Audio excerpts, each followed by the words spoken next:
Sixth vote for the House Speaker is happening, by the way, which is awesome. We're going to get to that in a little bit, okay? We're going to get to that in a little bit. I'm so fucking stoked on this. I love that they're just absolutely just fucking sucking, dude. It's awesome. It's awesome. Thank you. For me, I feel like I take this as a gift, okay? I see this as a gift.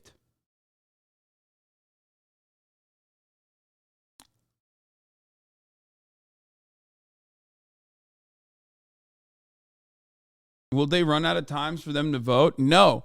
It's just funny because, like, ultimately, the only thing that the Republicans were going to do was basically, like, the only thing that Republicans were going to do is open up 1 million Hunter Biden penis investigations. Like, I'm talking girth. I'm talking shaft. I'm talking stroke game. I'm talking how big is the penis hole. Like, they were going to do comprehensive investigations on Hunter Biden's penis. 100% once they, like, you know, got the majority in the House. And now the only thing they're delaying is that. That's it. Other than that, everything was going to be obstruction regardless. You know what I mean?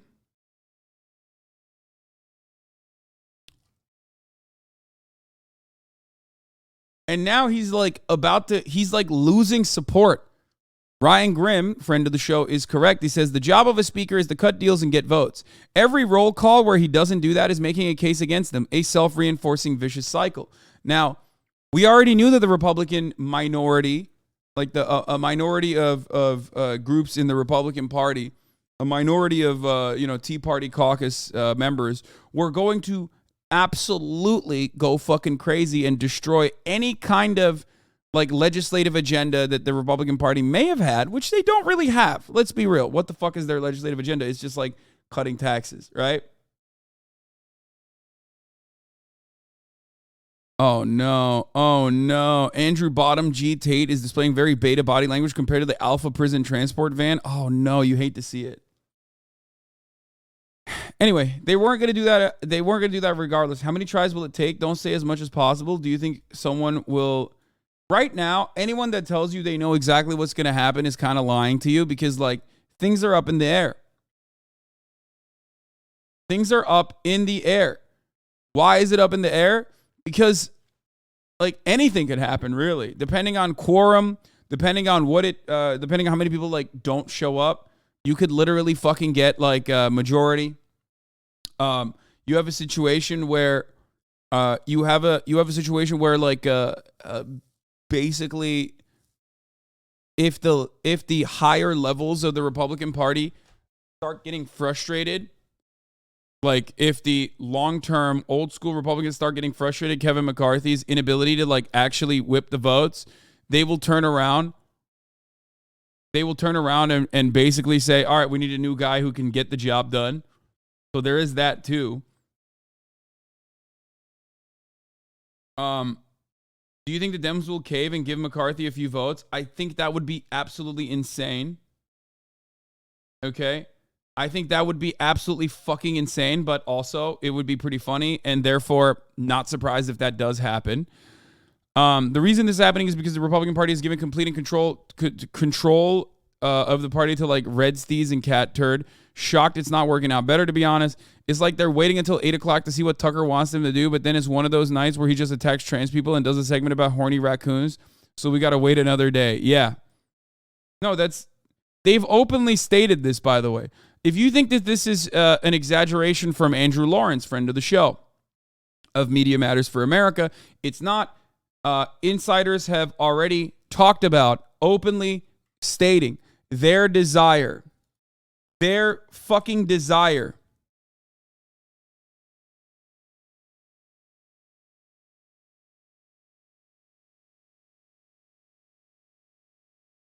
Openly stating their desire that...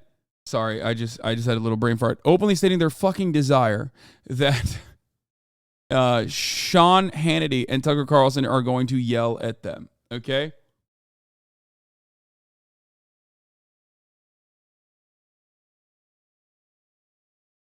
Hassan be like, what is this new fit revealed to fit? Wait, this is funny as fuck. I don't understand. That's a great fit. Wait, is there an issue with this fit? I don't get it.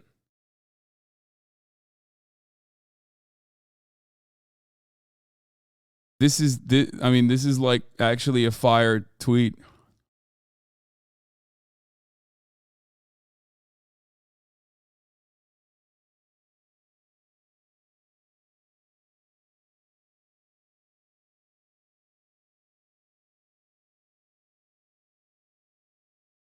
Hold on one second. All right. Behind that speaker.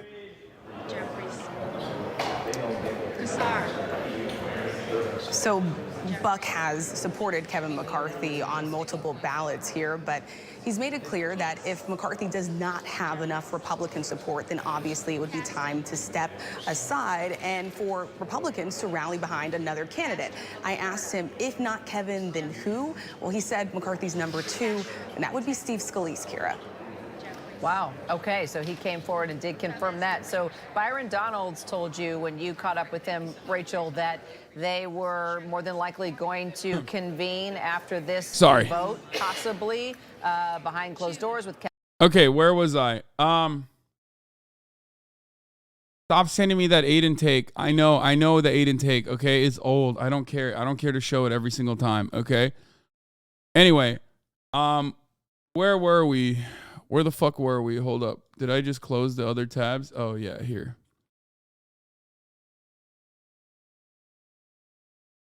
So basically what's going on currently is that every single time Kevin McCarthy, just like friend of the show Ryan Grimm stated, every single time Kevin McCarthy is unable to like whip votes, the additional votes that he needs, and every single time he loses more votes, as a matter of fact, everything's okay. It was just delivery. He just keeps losing confidence that he should be instilling in the upper echelon of the party, that he is capable of controlling these elements within the party, but he can't.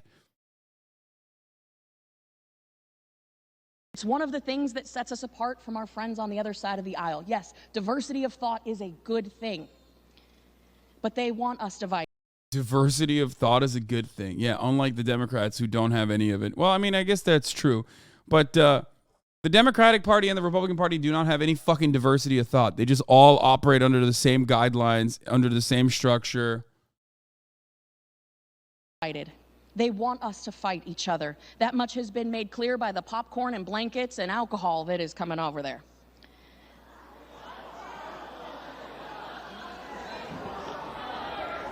The House is not in order.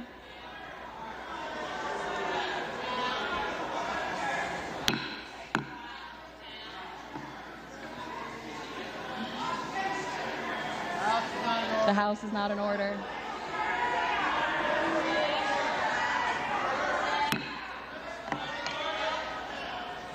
Get some order. The clerk would ask all members-elect to abide by the established decorum of the House while making nominations. Gentlewoman is recognized.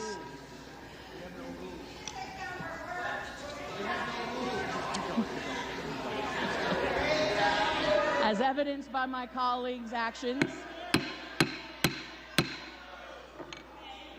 Boo. So today I am asking. These are the motherfuckers telling you to get back to work? Yeah. It's so good. It's so good. There's actually so much going on. I love this. I mean, this kind of stuff is like nerdy, soy-facing shit. It pops off on Twitter. I don't really care about that, even though we're basically doing that as well.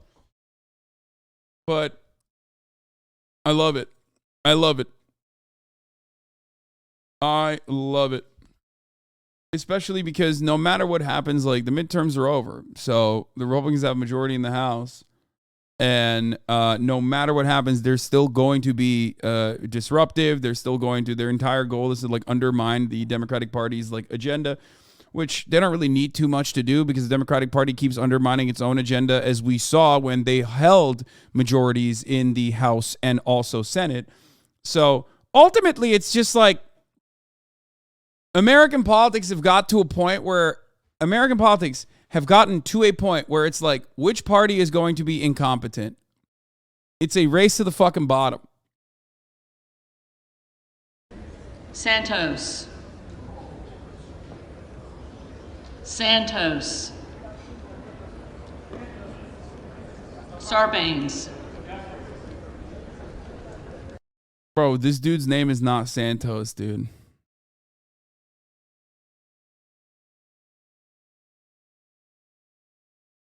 George Santos looks like a school kid trying to be included in the cool kids club. Look at him trying to look like he's actually doing something besides lying.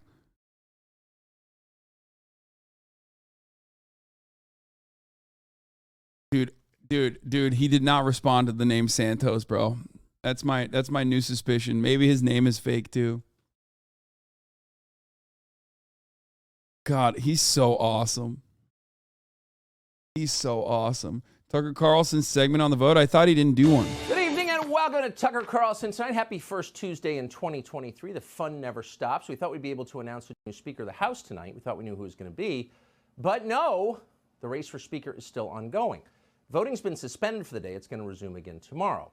Now, the fact that this race has not been settled by now is being described, especially online, by many as embarrassing. And it is embarrassing if you prefer the Soviet-style consensus of the Democratic Party's internal elections. No. Somehow this is actually because the Republican Party is good that they can't get their shit in order. You know what I mean? Trying to turn this into a positive thing is pretty funny. Respect it. I respect the grift. Not going to happen, though. The average American is not going to be like, oh, man, thank God we don't have Soviet-style consensus in the fucking Republican Party. What the fuck do you mean? They expect that for Republican goals. What are Republican goals? Don't worry about that. Where votes are merely a formality and all the really big decisions, the meaningful ones, are made years in advance by donors. Oh, of course, everyone's on board. That's what they do. But if you prefer democracy to oligarchy, if you prefer real debates about issues that actually matter, it's pretty refreshing to see it. Yes, it's a little chaotic, but this is what it's supposed to be. Now, we're going to bring you a lot more detail on what's happening in just a minute and throughout the week. But first, a quick overview to frame the big points. So Kevin McCarthy of California was going to be Speaker. He badly wants to be Speaker. In fact, he wants that job more than anything else in his life. Uh-oh, Tucker Carlson. The expectation was that Tuckerino was going to actually... The expectation was that Tucker was actually not going to shit on Kevin McCarthy and potentially bully Matt Gaetz and others. Turns out that's not what's happening. Turns out what's happening is, nope. Tucker Carlson is telling Kevin McCarthy to make concessions. And he was going to get it, but then a group of 20 Republican members stopped him. Now, they stopped him because they decided that Kevin McCarthy is not conservative enough to represent a party that's just taken back the House from Nancy Pelosi. And they are definitely right about that. McCarthy is not especially conservative. He is, in fact, ideologically agnostic. He's flexible. His real constituency is the lobbying community in Washington. So if you've got sincere political beliefs, that is infuriating to watch. On the other hand, to be fair, this is politics, and McCarthy does have strengths. It's not easy being Speaker when the House is this closely divided. And in some ways, Kevin McCarthy is perfectly suited for that. He is skilled in politics, not a small thing. And critically, McCarthy is willing to spend the next 2 years living in hotel rooms raising money for his party ahead of a historic presidential election. What other Republican in the House is willing to do that? Well, as of tonight, and we have checked, no one has stepped forward. So really the pivotal question is, how badly does Kevin McCarthy want this job? 20 of his colleagues have just publicly disavowed him, loudly and again and again. So to win them back, McCarthy is going to have to give them something real, not more airy promises. Does the average Republican care about this? I mean, they care about it as far as like, it makes them look bad. The average American in general has a genuine disdain for politicians for understandable reasons. Congressional approval rating across the board is rarely ever over like 30%. It's one of the least popular jobs on the fucking planet, right? And for good reason. They suck. They suck ass. They are bad. They are bad at their jobs, except, they're very good at their jobs, which is to court donors, right? So for that reason, one of the things that the average person who's like not super interested in politics despises the most is politicians behaving like entitled fucking douchebags, refusing to do their jobs, going on vacation, government shutdowns because of their inability to like actually get together and put a funding bill together. Gridlock on legislation. Doesn't matter what the legislation is. When they see gridlock, that triggers something in the brains of the average American. This is yet another instance where every fucking normie looks at this and goes, oh God, they're so bad. They're so stupid. What the fuck? That's it. That's pretty much it.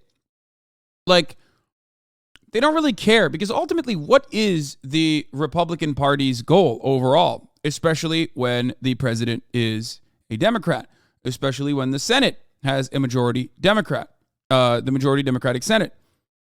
Their goal is to block and push and obstruct, right? Openly.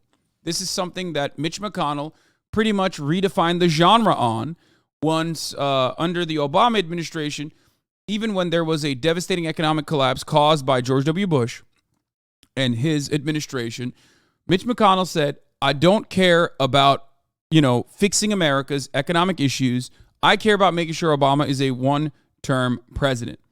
Once that happened, it was pretty much over. Like the Senate did not see genuine negative consequences.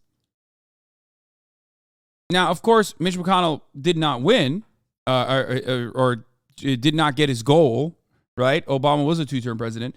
But pretty much ever since then, given how party alignment is pretty obvious. Like, there's no more like Dixiecrats. It's no longer as like geopolitically determined. Like a Republican in Missouri, it has pretty much the same exact voting strategy as a Republican in New York. Since that has happened, there is no political punishment for playing an obstructionist role. This is part of the reason why. Republicans were going to obstruct regardless. Okay? They were going to obstruct regardless.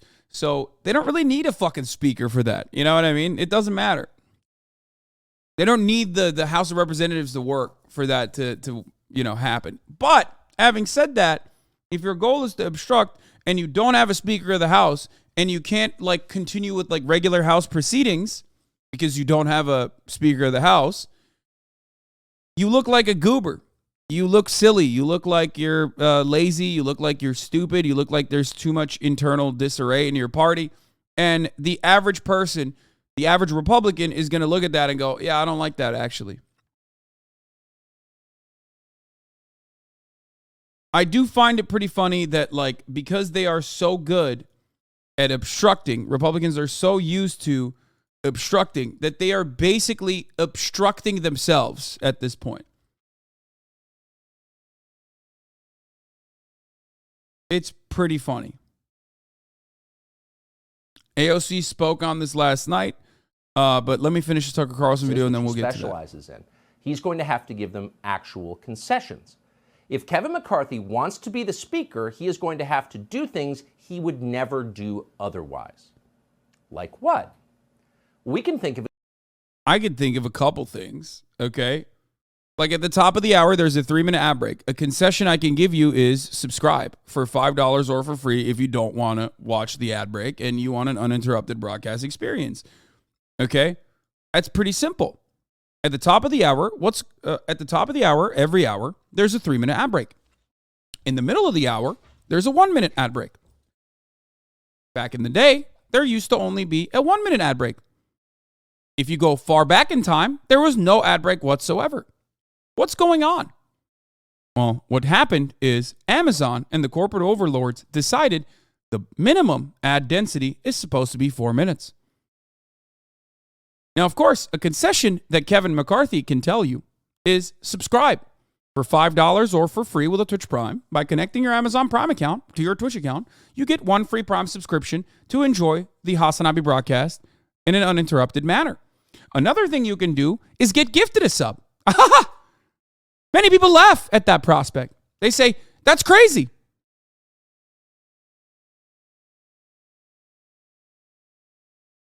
Guess what? A gifted sub will allow you to avoid the ads. Just don't take the incentive, bro, is what someone says. Except I don't have an incentive. I have a deal. That's different than an incentive. Here's the 3-minute ad break now. Kevin Heckart, thank you for the 5 gifted subs.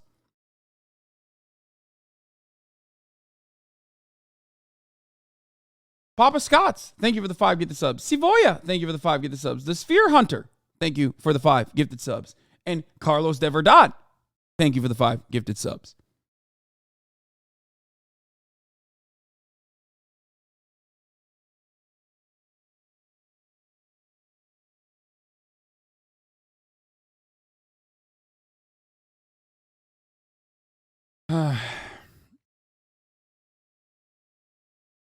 Let's continue. At least 2 things. First, release the January 6th files. Not some of the January 6th files and video, all of it. And not to some phony committee that will hide them, that in fact is designed to hide them from the public, but put them online. Release them to the public directly so that the rest of us can finally know what actually happened on January 6th, 2021. It's been 2 years. It's long overdue. It's our right as Americans to know. And McCarthy could tell us. Second, Kevin McCarthy could put Thomas Massie of Kentucky in charge of a new Frank Church committee designed to discover what the FBI and the intel agencies have been doing to control domestic politics in this country.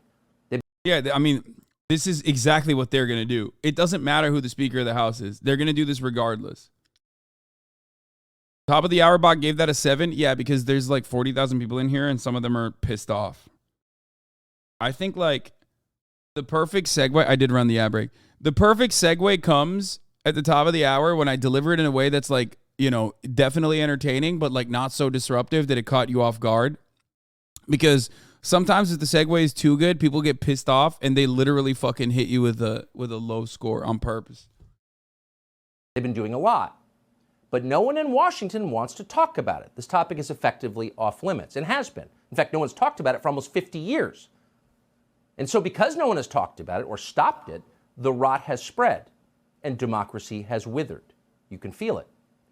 This is bullshit. Like, I'm not defending Kevin McCarthy at all, but like, the FBI is definitely trying to get leftists into power. That's an intelligent take. Yeah, that is incredibly stupid, but that's like propaganda from Tucker always. But also the part of it that's like really stupid, if I put on like my actually political commentary hat on for a second, like, it's not like Kevin McCarthy is not going to do these things. Why the fuck would he not do these things? Of course he's going to do these things. That's what a Republican does. He's going to do the Republican things. They've been doing a lot, but no one in Washington wants to talk about it. This topic is effectively off limits and has been. In fact, no one's talked about it for almost 50 years. And so because no one has talked about it or stopped it, the rot has spread and democracy has withered. You can feel it. The FBI is now a bigger force in American elections than any single group of voters. This cannot continue. It is poison. And Kevin McCarthy is uniquely situated. Why does Tucker Carlson want January 6th video released? Tucker Carlson is operating under the assumption that the FBI did January 6th. It's basically what you have. Like, first of all, the FBI has its hands in many different domestic affairs. And there are plenty of fucking sickos, perverts, pedophiles that the FBI uses as CIs and shit that were probably at January 6th. So he's probably trying to loosely tie that into the reality that this was a insurrection or a riot caused by Donald Trump and the Republican Party as a whole, and take the responsibility away from those actual people and put it firmly in the hands of the FBI.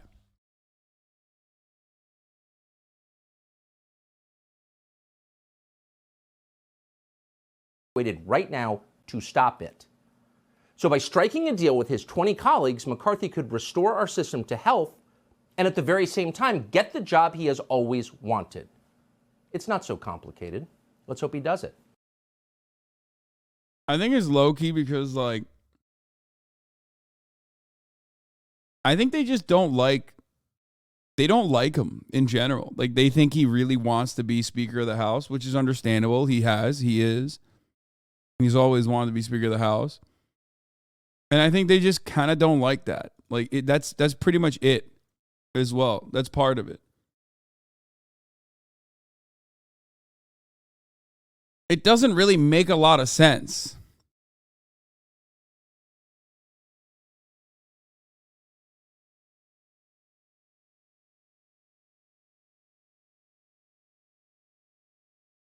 Who has more influence over hogs right now, Tucker or Trump? They're in opposition over right now. What's really interesting about this is that Donald Trump came out and last night tweeted on Truth Social and said, come on, guys, deal with it. Deal with it. Give the people what they want. Kevin McCarthy. And like, that shit got no fucking play whatsoever because he truthed it. He needs to go on the Tucker Carlson broadcast to say this shit, or else it's going to fall on deaf ears. Now is Democratic Congresswoman from New York, Alexandria Ocasio-Cortez. Congresswoman Ocasio-Cortez, thank you so much for being here on, well, a day that will go down in the history books. Thank you for having me. Let's just start with what it was like to bear witness to this Republican fracture firsthand on the floor of Congress. How did you leave the chamber today? I was honestly surprised. I did not think that Kevin McCarthy was going to have the votes in the first round, but I didn't think that it was going to be as catastrophic for him as it actually was. I think one of the things that we saw was, we saw that there were reports of there being up to 20 holdouts on the Republican side, except usually in the 24 to 48 hours before a vote, there are a lot of negotiations that happen, and Kevin McCarthy was engaging in some of those negotiations in order to bring that. Oh, also, liberals got really mad at me for saying Democrats are so fucking incompetent that they didn't keep running the clock out, as though I don't understand. I don't understand that it still continues even if you adjourn. Hey man, I know that. But when you adjourn, you give them time to fucking recoup and regroup and basically make backdoor concessions. I don't want that to happen. I want this fucking circus show to continue for as long as possible. I don't give a fuck if you're bored or tired, okay? Do your goddamn job. Let him fucking sweat. It's so silly. Also, they adjourn right before evening news and prime time. It was so weird that people were just yelling at me. They openly stated they want Tucker Carlson and Sean Hannity to whip the votes for them. The more they're stuck in that fucking in the halls, the harder it gets to whip those votes. I want them to literally not be able to whip the fucking votes.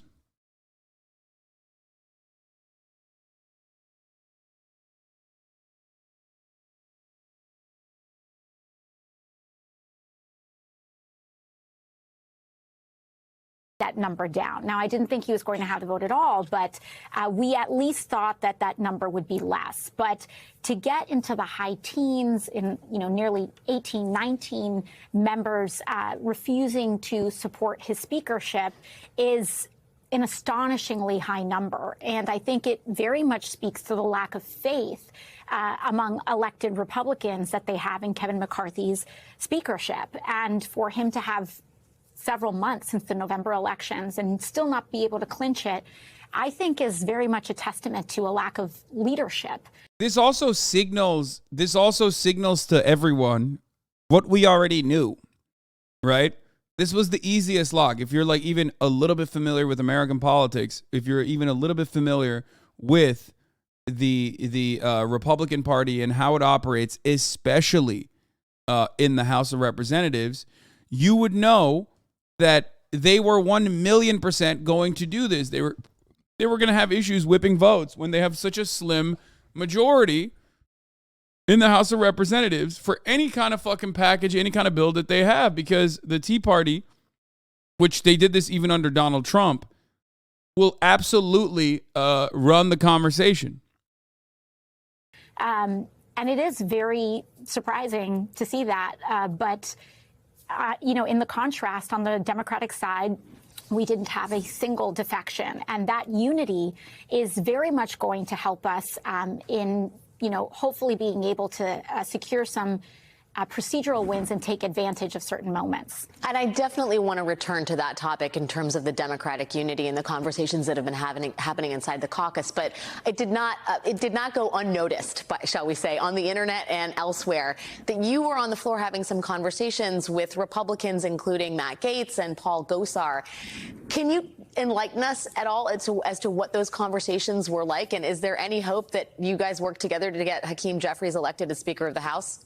You know, I think in chaos, anything is possible, especially in this era. You know, it is unlikely, but there's always a possibility. I do think that in terms of some of those conversations, I mean, listen, some of us in the House of Representatives are independent in certain ways from our party. And I do believe that in some of those conversations, there are things that are happening on the floor. These machinations are happening on the floor. And sometimes the leadership of your party, in this case, the Republican Party, will be making claims in order to try to twist arms and get people in line.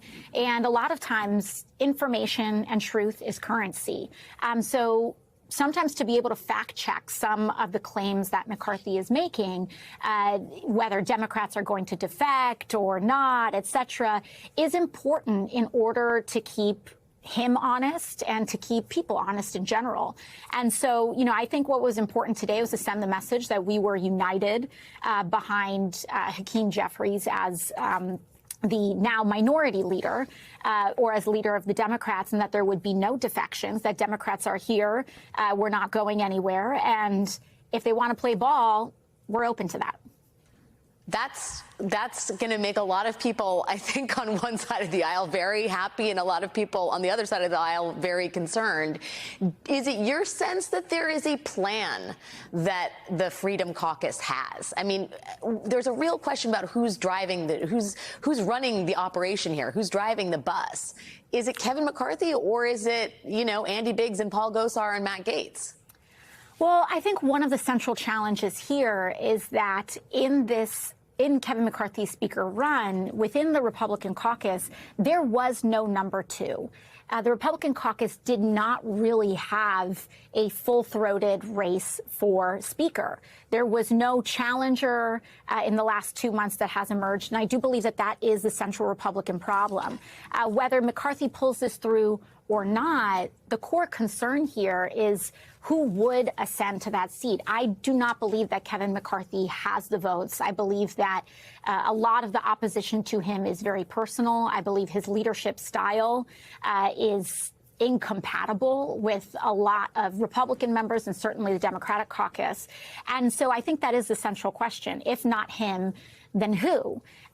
You have certain members of the Freedom Caucus who have, of course, nominated other people, but the rest of the Republican Party will not rally, I believe. They will not coalesce under Jim Jordan. Jim Jordan himself doesn't want it. They will not coalesce under someone like Andy Biggs. And so the question is there anyone in their caucus that can build that consensus? If there isn't, McCarthy's team may have to come to the Democratic Party. And if that's the case, then what would that even look like? It's rather unprecedented. Could it result in a potential coalition government? Could we get Democratic chairs of committees as a result? We don't know. But ultimately, What do you think of the force the vote people using this as proof they were right?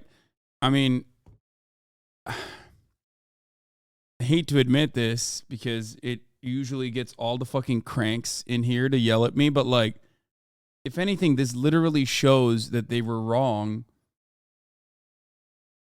And it doesn't, I mean, you're not going to be able to like actually get them to recognize that because they are more so just motivated by, they're just motivated by like wanting to feel like they're right and just the anger that they feel. This is literally a perfect demonstration of why forced to vote would be stupid. I mean, we called this.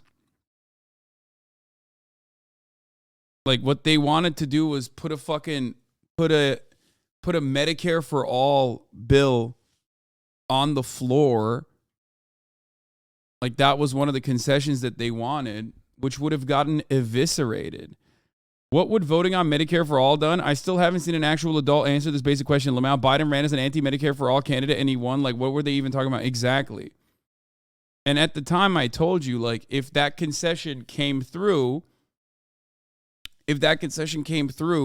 all it would have showed to like everyone in the fucking media, especially after Joe Brandon won as the anti-Medicare for all candidate, all it would have shown for people was proof that like no one wants this. No one wants this. Americans don't want this. When Americans do, as a matter of fact, want it. Like, it would have been a horrible way to advocate for Medicare for all. You know what I mean?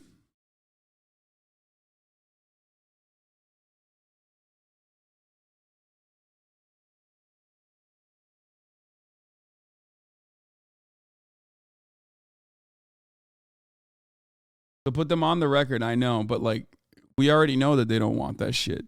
Like we know. Joe Brandon very much said he was on the record when he said he's running against like Medicare for all.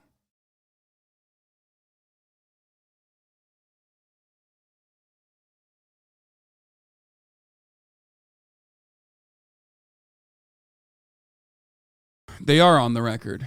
They're very much on the record already.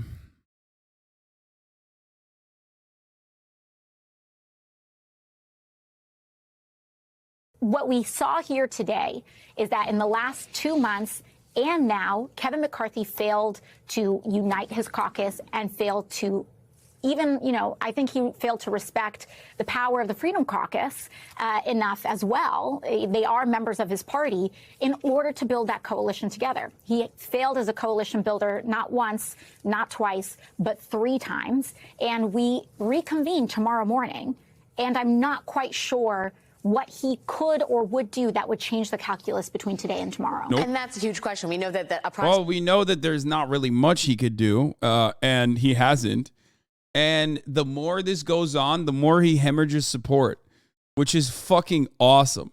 Okay, absolutely dope. Ultimately, 7,000 boxes of pizza were delivered to McCarthy's office, which suggests it's going to be a long night of negotiating. You suggested that Democrats are open to any overtures from McCarthy's office. Have there been any? Are you at liberty to say whether there are even preemptive conversations going on? Yeah, I think open is a generous term. I'm not saying necessarily that our party is signaling in openness just yet, but really it's about the cards that are in McCarthy's hands. And if he chooses to approach the Democratic caucus, then that would be a negotiation in and of itself for potential coalition government. But again, this is very much an unprecedented time. In your opening, you discussed what happened in 1855. The last time this happened was in 1923. And so we really have not seen many times in American history. And it is not a coincidence that they are times of division, times of extraordinary strife, disenfranchisement, and inequality. And I think that these are things that the Republican caucus is very much contending with. I also want to note that some of the requests made by these Republican holdouts are also small d Democratic in nature in terms of the rules of the House. Over a very long period of time, the concentration of power in the House of Representatives has concentrated to an extraordinary amount in party leadership of both parties. And what we see from the House Freedom Caucus is their attempt, however guided, misguided, destructive, constructive, whatever your perspective is, they are making attempts to reform the rules of the House in a way that would dilute McCarthy or the Speaker's power. And this part is also kind of true as well. But they're just doing it for nefarious purposes. They're doing it for nefarious reasons. But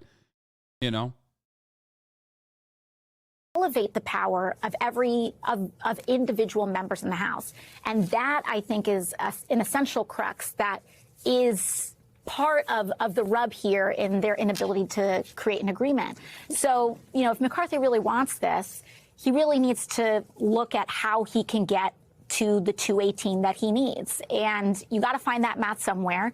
If you can't get those votes from the House Freedom Caucus, and he has provided many, many, many concessions, and it's just not working out. I got to ask you,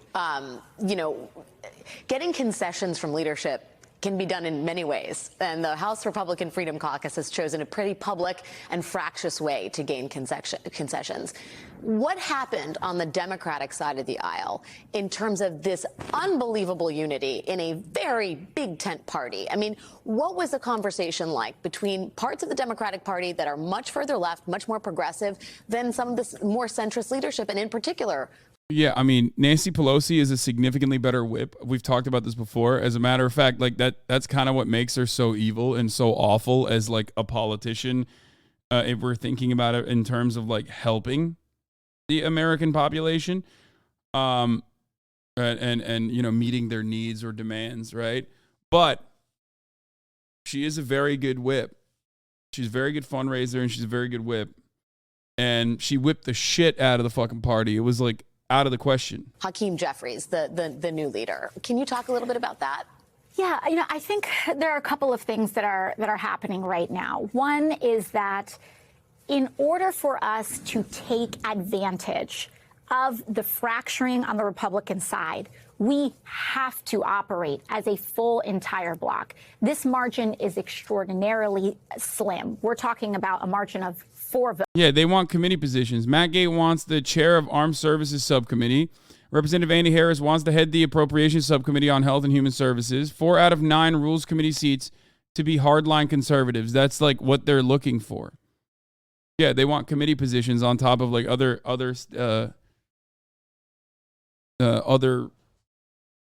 things that they've asked for, concessions that they've asked for.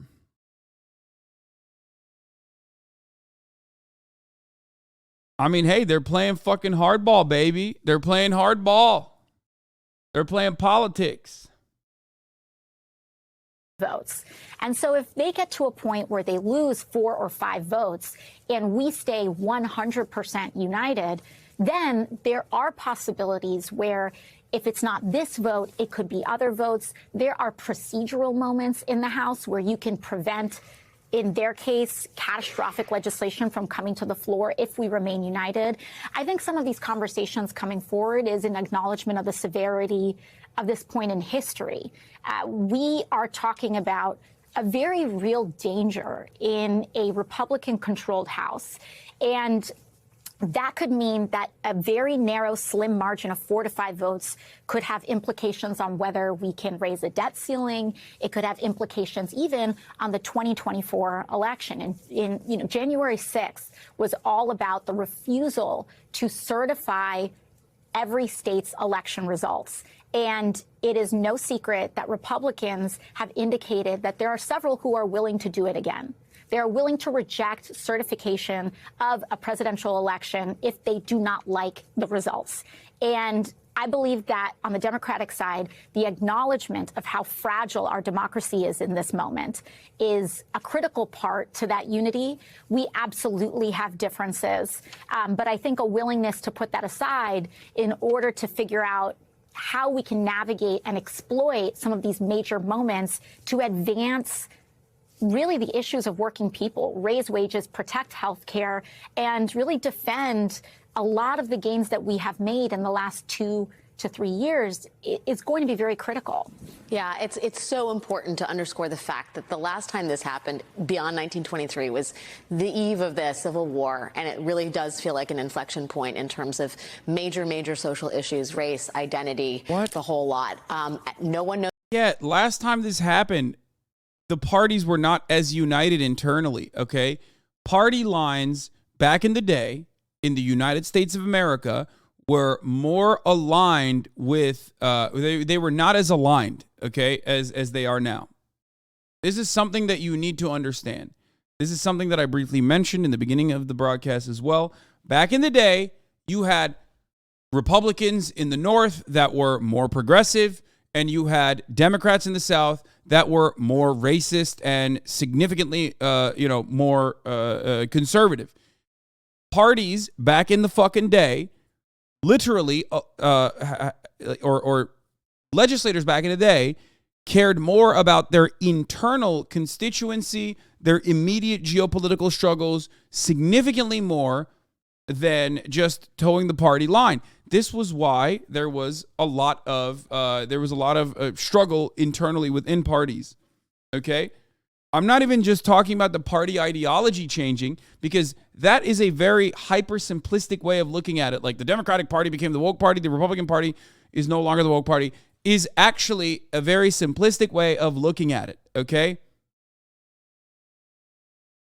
it didn't just like flip. That is, it's a reductive way to look at it. It's a simplistic way to look at it. It's not wrong, okay? It's not completely wrong to say that, but it was way more complicated than that, okay?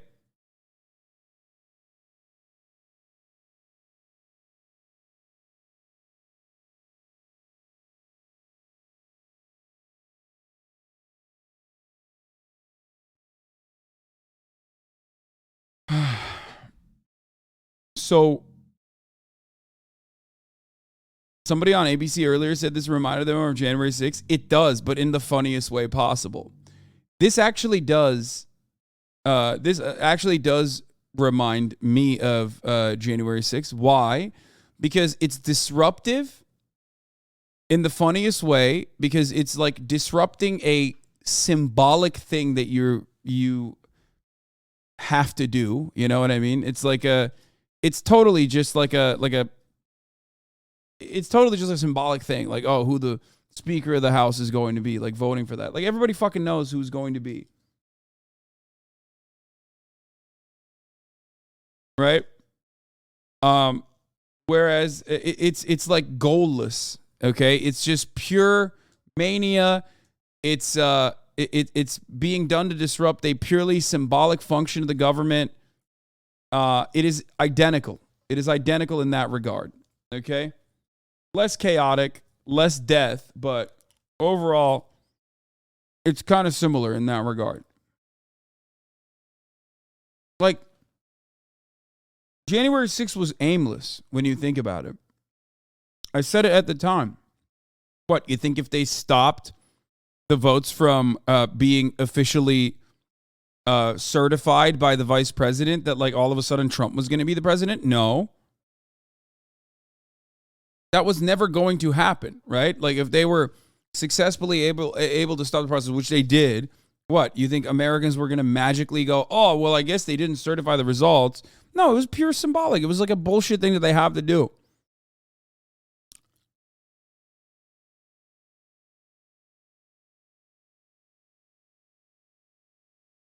And this is pretty much identical to that. No matter what happens, no matter whether it's Jim Jordan or Byron Donalds or whoever the fuck you want to put forward as the new Speaker of the House, even if it's not Kevin McCarthy, the function of the Republican Party in the House of Representatives is not going to fundamentally change. It's going to be the exact same thing, no matter who the fucking Speaker of the House is. So you're basically just like delaying that process. Okay? That's it. That's it. It doesn't matter. It's the same thing. It's Hunter Biden dick pics committees. It's going to be fucking Hunter laptop, January 6th committees, impeach Joe Biden. That's it. That's it.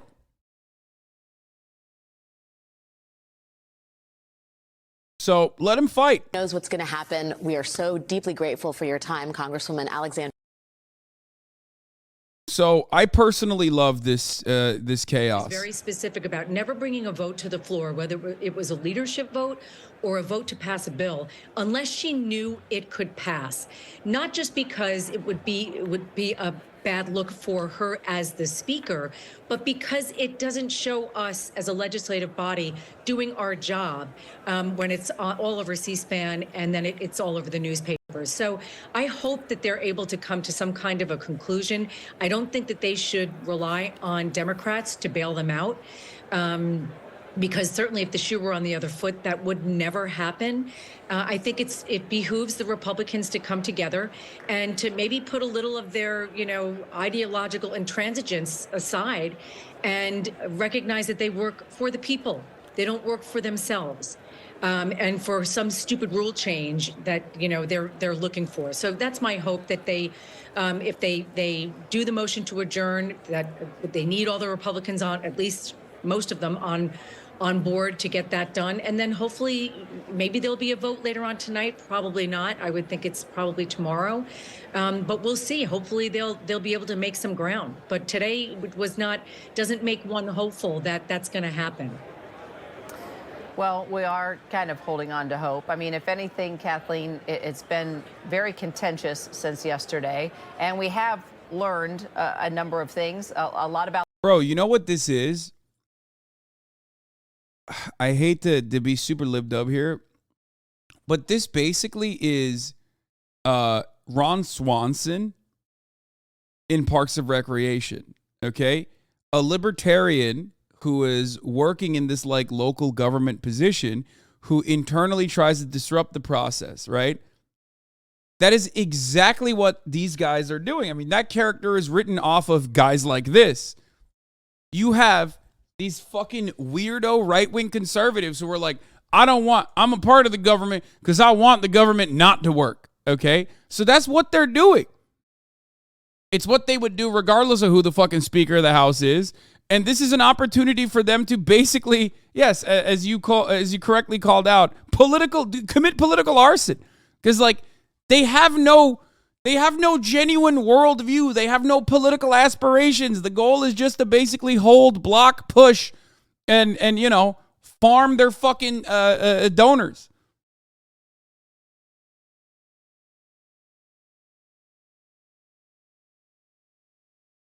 Also, maybe I wasn't fucking wrong yesterday. I hope all the libtards that got mad at me will shut the fuck up. Email from the new House Democratic Whip Catherine Clark advises members to vote no on a potential Republican motion to adjourn. If Republicans want more time to debate McCarthy's survival, they'll need to come up with these votes themselves. Thank you. So maybe I wasn't so fucking stupid. Maybe my observation was astute. Maybe I know what the fuck I'm talking about, libtards. Shut the fuck up.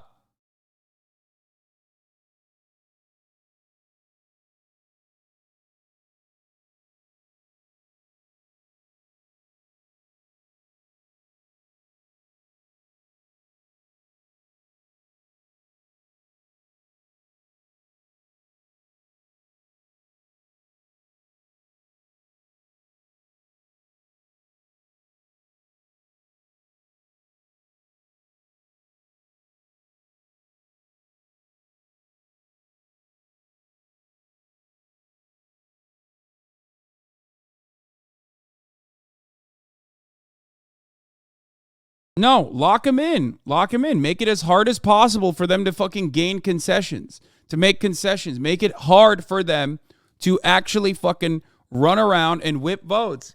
Make it hard for them to wait for the Tucker Carlson broadcast to come out at night and Sean Hannity to do the whipping for them.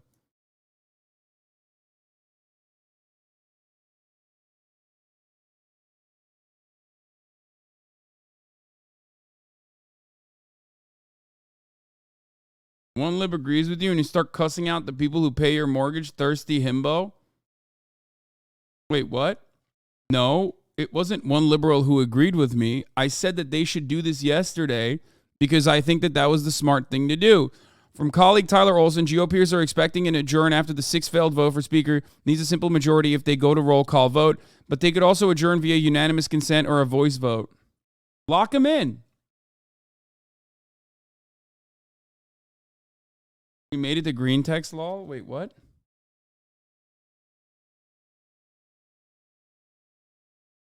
Anon copes even harder than the average Anon. Okay/poll. We too need a Chad-looking right-wing speaker like this F-word to red pill Zoomers. Almost every girl I know watches this socialist F-word. That's a really old, that's an old one.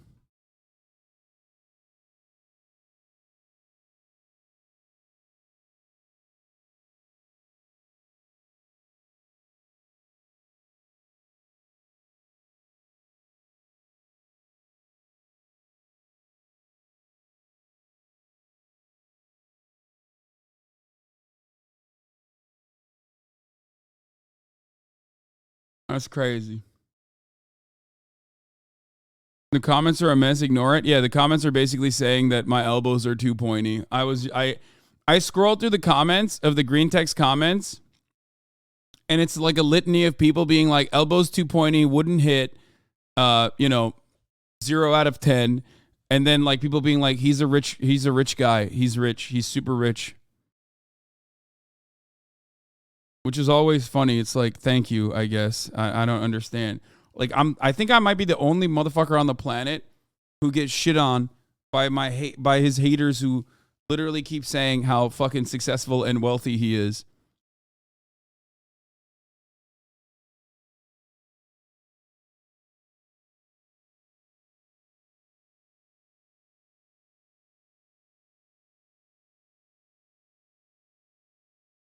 It's very odd.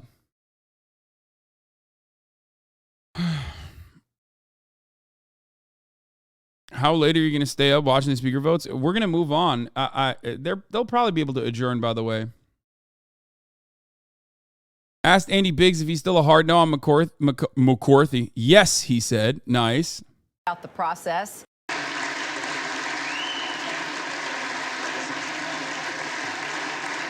What happened? We missed it. Yeah, well, members and placate. You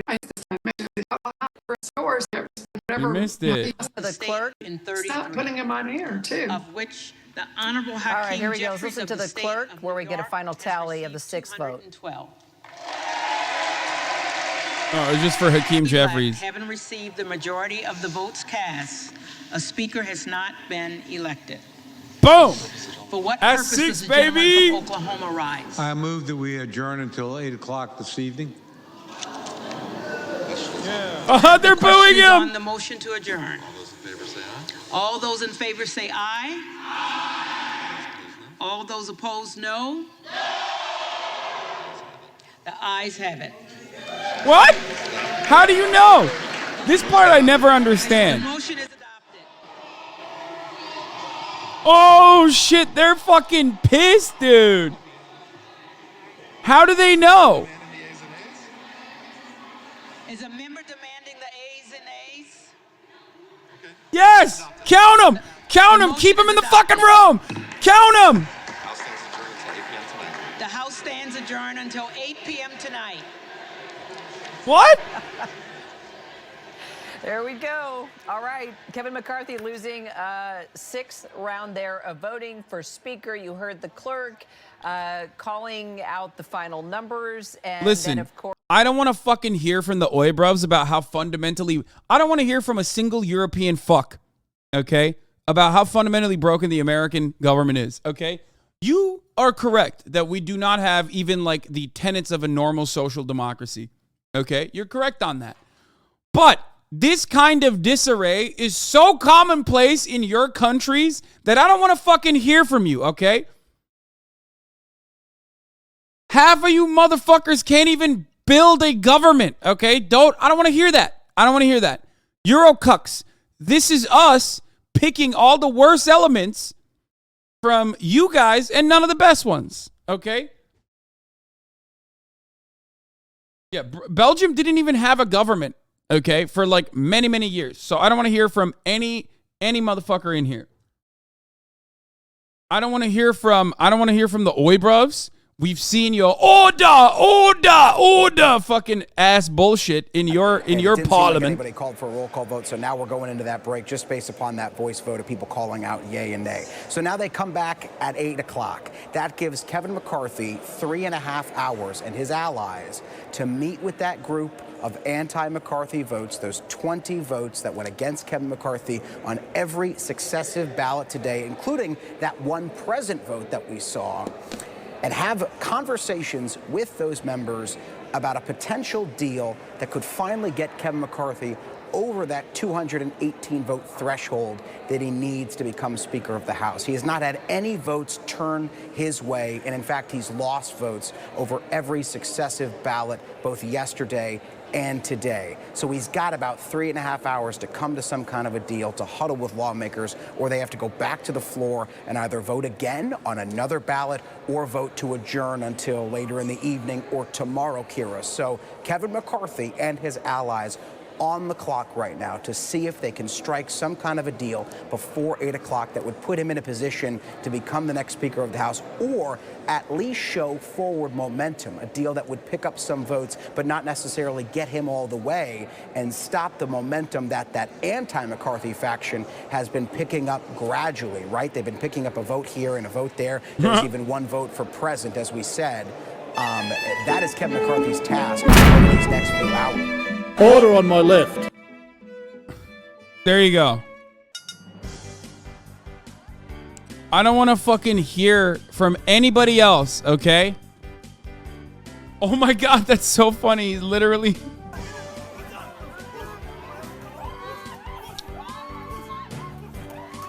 No, they do this in the EU too. They do this in Italian parliament. This is in Turkey, I think. This one's Turkey. Yeah.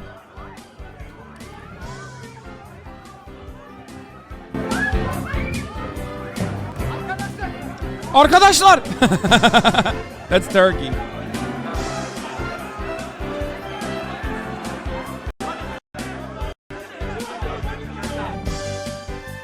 They do this in Taiwan. It's fucking sick. Ukraine.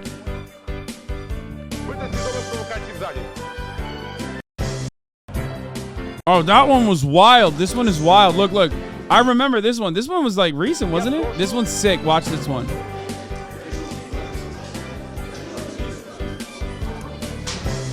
Woo! Goddamn!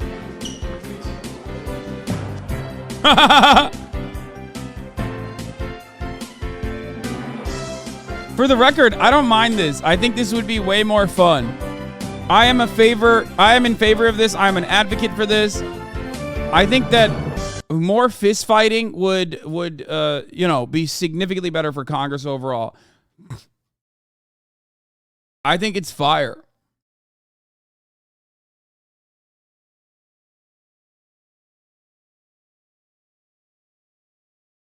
You keep saying, like, I don't want this to happen to Ilhan Omar and AOC, but, like, they're literally significantly younger, dog. You have to remember something, okay? Ilhan Omar and AOC are super young. Who's going to fucking beat this shit out of them? 90% of these geriatric fucks can't throw a fist without dying, okay? They will perish.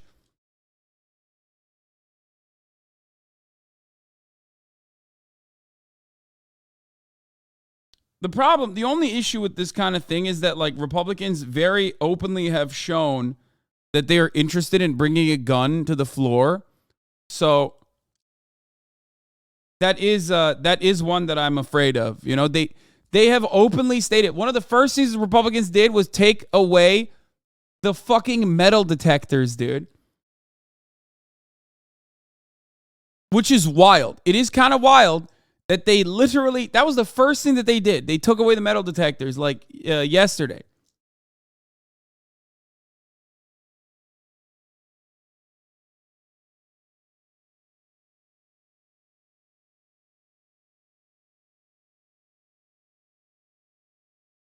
Anyway, so yeah, that's where we're at now. To the individual members. The House is adjourned until 5 p.m. our time, which is sick. We can represent our constituents to the best of our ability. So I understand the desire to want some rule changes, but you can't keep moving the goalpost. At some point, you have to be willing to make a deal. You can't let this go on forever.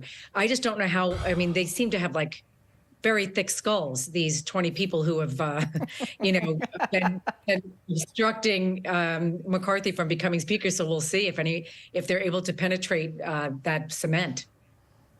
All right. So Kathleen Rice saying a lot of thick skulls. Don't know what that could mean. Our Rick Klein saying the Democrats are going to go out for a nice dinner and probably a few more drinks than expected. Barbara Comstock, what do you think happens now, this moment until 8 p.m.? You're I don't know. You look at your crystal ball. Well, it's for at least a few of them, and hopefully it's not 5, but it may be 5. They're not just thick skulls; they're numbskulls. Oh my God, this commentary is gonna make me fucking yeet myself into space, dude. Okay, let's look at the real truth tellers. Okay, let's look at the real truth tellers of the world. I'm talking Fox News. Let's take a look. Where does anyone have that link to the Fox News Live? I can't find it for some reason. Oh, Live News Now. Here it is, but that's only for CNN.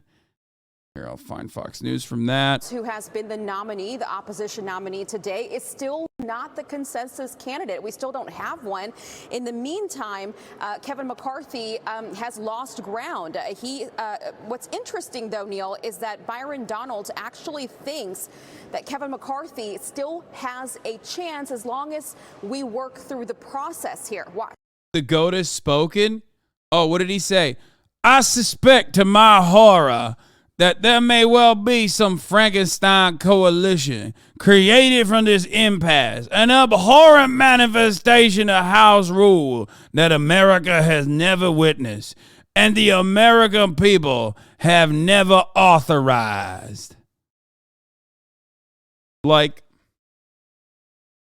the horror.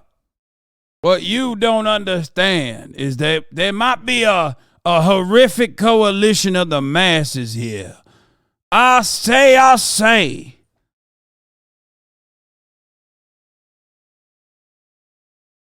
Bro, you're doing the Mr. Ruckus accent? Dude, this is not Uncle Ruckus. This is how Clay Higgins speaks. Please stop saying Uncle Ruckus.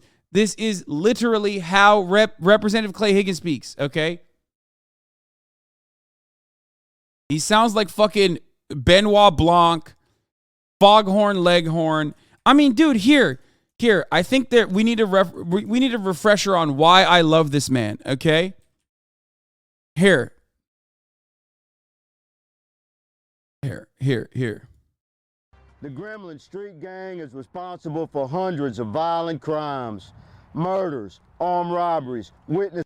This is him before he became a congressperson. Intimidation, burglaries, drug trafficking, extortion, and brutal beatings.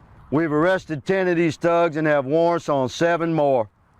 Every one of these animals is most definitely armed and dangerous.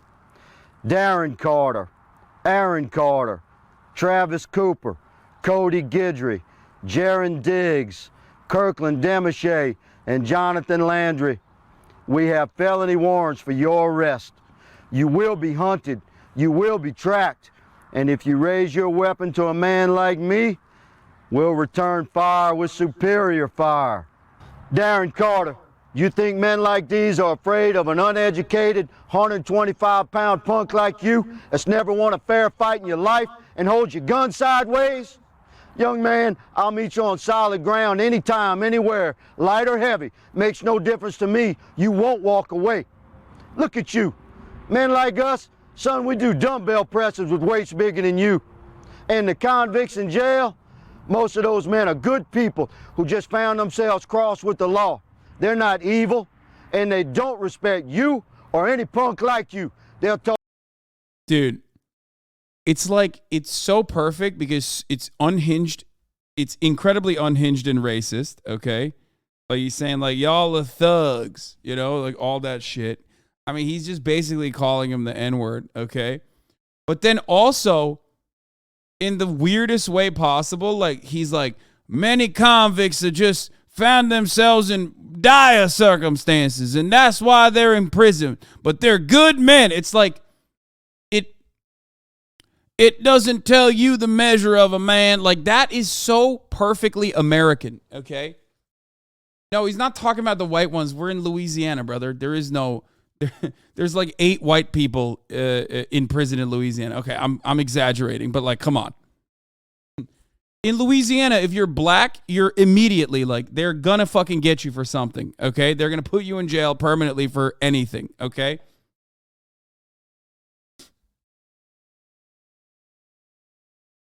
Sheriffs are the cops with flavored blasted goldfish or the regular goldfish. The flavoring is the racism.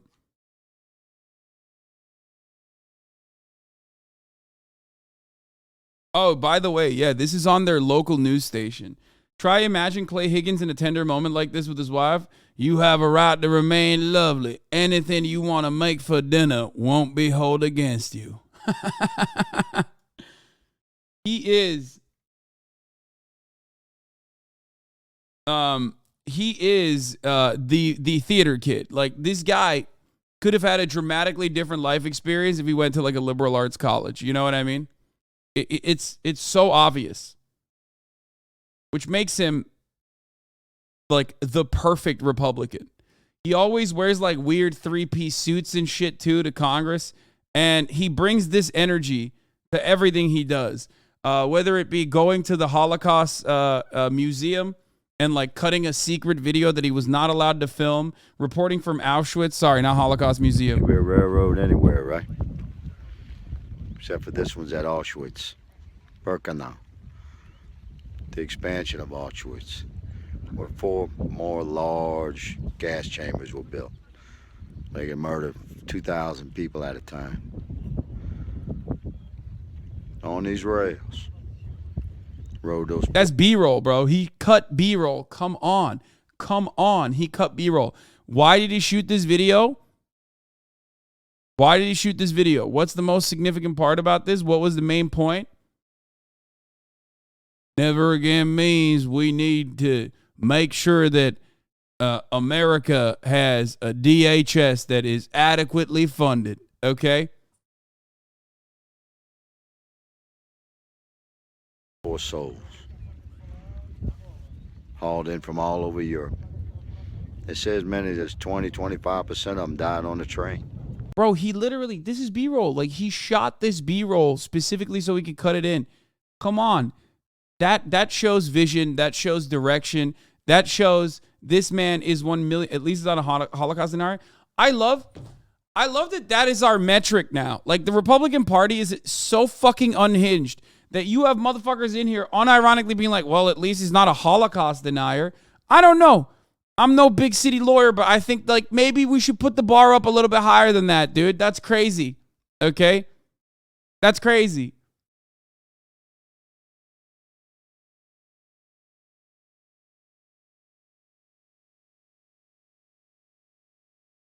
I don't get it.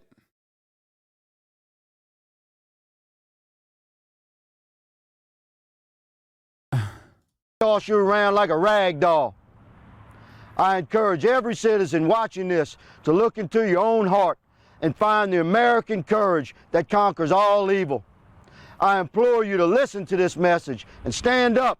Take back your streets. Take back your country. Come forward with information about these heathens that have terrorized your community. Anyway, so yeah, that's him. That's the man, the myth, the legend. $1.7 trillion omnibus bill that came out of the Senate with 18 Republican senators voting for it a couple weeks ago. The American people need that fix, and it's been a long time. We've got the opportunity here, and we're going to get it fixed. So when you hear Kevin McCarthy talk about, I'm going to end that sort of thing, it won't happen with me, do you just not believe him? Do you not trust him? Well, and this is very important to understand, Neil. I don't have any animosity for Kevin McCarthy. He's a likable guy. Kevin McCarthy has been saying exactly that in leadership in the House for 14 years. And we're not closer to fixing those problems. We're farther away.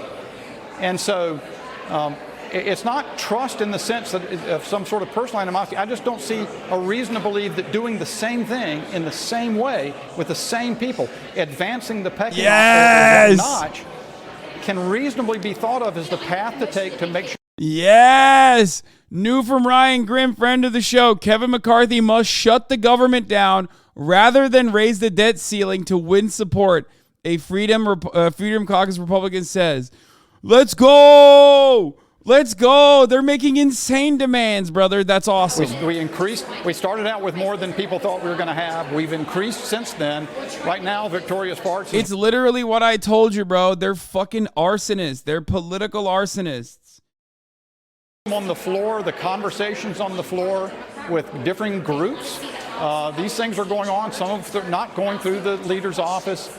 And so I'm optimistic. I'm confident that we are going to get this to a good place, and we do intend to follow through and see to it that we get there. All right, when you say follow through and get there with someone obviously other than Kevin McCarthy, it sounds like you and these 19 others have essentially given up on him. Is that a right read? I don't think he has the votes, Neil. I mean, that's evident. I don't think he's going to get the votes. But is there anything he can do, sir, to get those votes?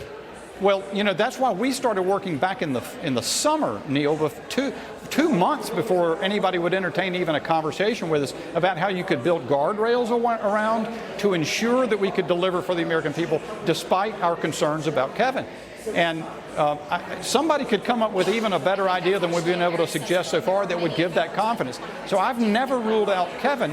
I just don't believe he's the right leader to get us there. What happens if he can't get the votes? They just keep going. You just need a speaker. You need a speaker in the House of Representatives, and they just have to keep doing this over and over again until they come to terms with like the person. There's an unlimited amount. Like we talked about yesterday, in 1856, Representative Nathaniel Prentice Banks of Massachusetts only became Speaker of the House after 133 rounds and roughly 2 months of voting. 133, baby. Let's go. I don't think many Americans, many Republican voters share that view. If you don't, then you can't object to the effort undertaken to change Washington. So they may say it, and everybody, it's sort of been programmed by media and so forth to go, oh, fret, wring our hands. We've had 2 days pass. The nation's going to survive, and we're doing what democracy is all about. That's what we do, is we contend over these things. When you see everybody lining up to do the same thing all the time, with getting a result that you find horrendous, that's what you should be worried about. Florida Congressman Gates had said that he would prefer Keith Jeffries, the Democratic leader who keeps consistently getting all 212 Democratic votes, to Kevin McCarthy. Do you feel the same way? No. So if it came down to a decision right now where these numbers are not changing, the alternatives are not appearing, would you change your mind to make sure it's a Republican who is the next Speaker of the House? I don't accept that kind of failure, Neil. The fact that so many have for so long is the problem. We'll work through and solve the problem rather than capitulating to it. The Congress said there's another solution, or we're told a potential way to remedy this. Marcy Kaptur in Ohio, the Democrat, as you know, your colleague, who was saying she's willing to cross party lines. Now, not many takers of the Democratic Party. Ro Khanna was not. House GOP leader Kevin McCarthy, as he was leaving the floor, on whether he thinks the talks will get him to 218 votes by 8 p.m. We will get 218. We will solve our problems, and we will all work together. Except he has been saying that. So I don't know how much emphasis you can put on the sentiment. I think Kevin McCarthy is the last person you should be asking on whether or not he is going to reach 218. Matt Gaetz and all the other detractors are the people you should be asking. Unless Kevin McCarthy says, I am going to meet all of their demands unconditionally, this is like not new information. You know what I mean? Now, that might happen.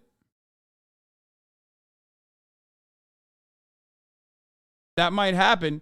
I think one of the funniest things would be to like also get a different speaker put forward. I would love that. I would love that only because it like hurts Kevin McCarthy's fifis, because he's been around for like almost 20 fucking years at this point, and he's like wanted this position so bad.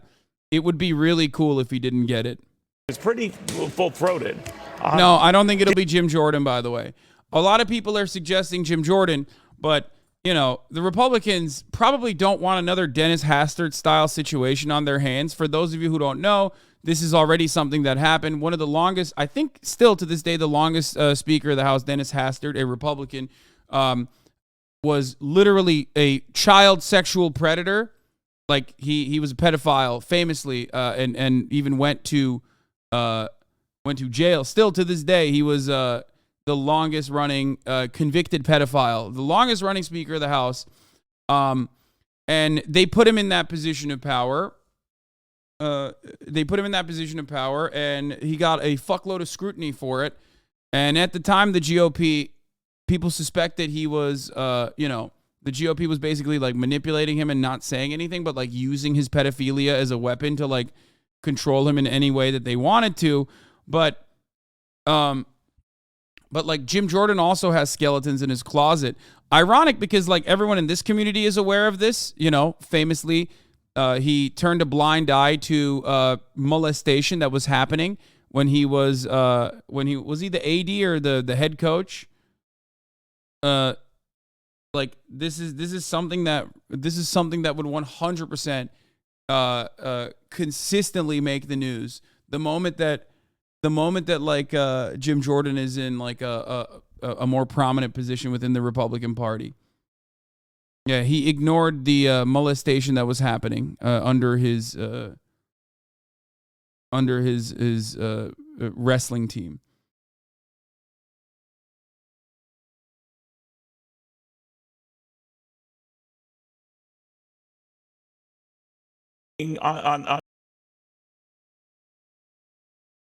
We have no exit strategy. We have no exit strategy, says Representative Ralph Norman. One of the anti-McCarthy Republicans just told me. There's nothing McCarthy could give me or any of our members that we are saying that's a magic number. That's awesome. I respect that as well. Joe Paterno, Jerry Sandusky situation. Only Sandusky's in fucking jail. Yeah. Maybe he will also Paterno. Who knows? That'd be pretty cool. The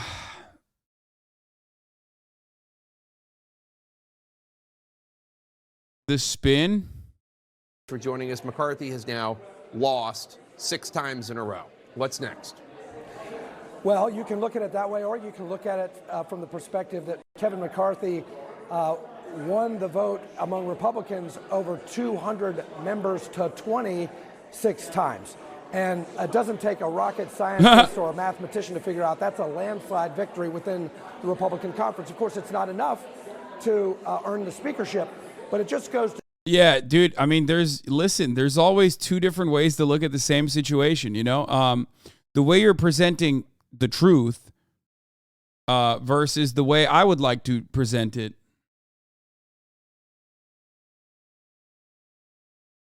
Because, you know, we have seen that. We haven't seen it play out on the floor, but pre-floor, when Newt Gingrich was ousted and they were looking for a consensus candidate, you know. It turned out it was a child molester, but okay, yes. True. Ow! What the fuck? An insanely rare, like, incredibly rare Jake Tapper W, dude. What the fuck? This is like an unimaginably rare Jake Tapper W. It's like getting 10-10 at the top of the hour, you know what I mean? When the segue is so fucking good that everyone in unison says, no, that's a 10-10 segue. Because at the top of the hour, there's a 3-minute ad break, and I segue those fucking ads.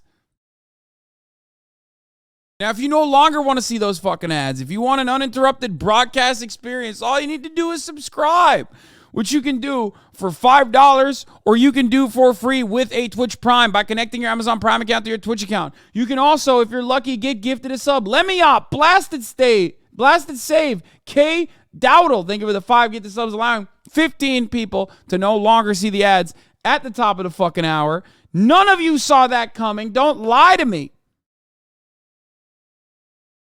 That's a critical killer right there. King Ghidorah, thank you for the 5 gifted subs. Here's the 3-minute ad break now. Baby Splash, thank you for the 5 gifted subs. Ultra rare, dude. This is a PSA 1010. Pappy Pappy, D Machine, Gloom IO, thank you for the 5 gifted subs as well.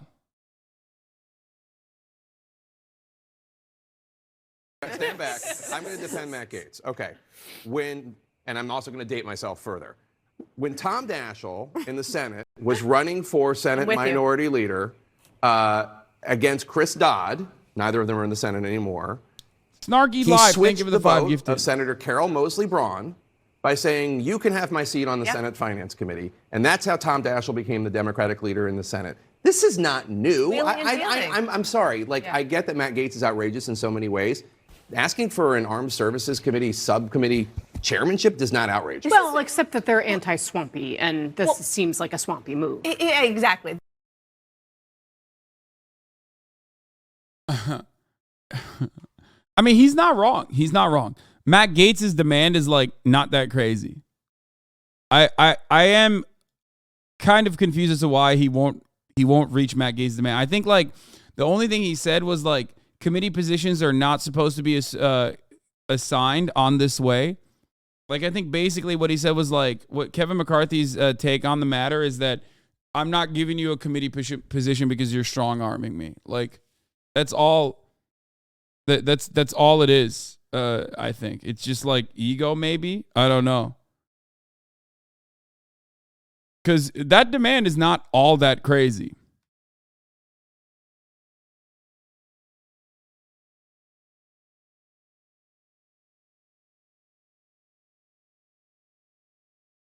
This one got an 8.31 out of 10. Yeah, I mean, I understand.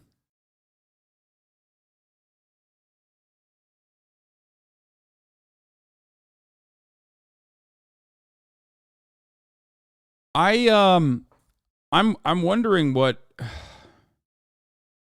I guess there's like additional demands that they're making that make it so that like it's virtually impossible for Matt Gaetz not to follow through on those demands. Like they probably want. Meeting I have personally never seen it ever. The House of Representatives has now adjourned until 8 p.m. after Republican leader Kevin McCarthy failed. I have to pee so on bad. His attempt, not one, not two, not three, not four, not five, but yes, six attempt to win a majority of the votes in the House to become Speaker. A source tells CNN Republicans believe that there may be a path forward. I gotta pee. I'll be back. Between the pro-McCarthy and anti-McCarthy Republicans to negotiate, to choose a House Speaker. Let's go to CNN's Manu Raju on Capitol Hill. Manu, I am hearing, as you are hearing from members of Congress, you're hearing from them off the record, I guess, and I'm hearing from them on camera, who are saying, yeah, they think that there actually might be a way forward.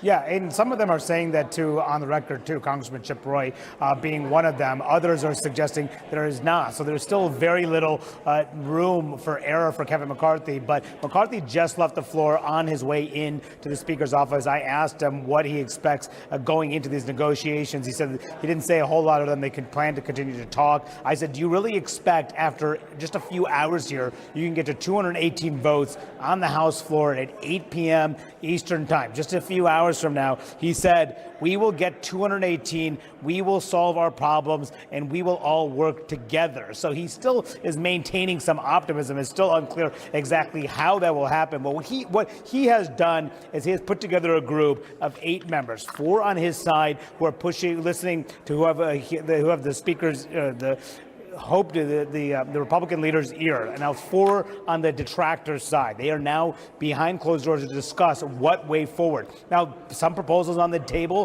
from those detractors is to give them more power, give them more committee assignments, give them more say in forcing a vote to oust a sitting speaker. Among those issues, I'm told there have been some progress on some of these issues, according to some of these members. Now, does that mean that they can get there? It is still uncertain because he has a long way to go. He can only lose 4 votes to get there, for Republican votes. He's lost 20 so far. There are several Republicans who I talked to coming off the floor who are still no votes, including Congressman Bob Good, who told me he hopes a realization for McCarthy is that he can't be Speaker and he needs to step aside. Andy Biggs, another member, told me he's still a hard no. So you can sense how little of a path Kevin McCarthy has to get to 218 votes, even though they are still optimistic, Jake, that somehow they can get there. But they've been trying for weeks and weeks, and they've been trying for the last couple of days, and they haven't gotten there. So can they get there tonight? A big question as we head into a critical few hours. All right, Manu Raju, thanks so much. Let's talk more with our panel.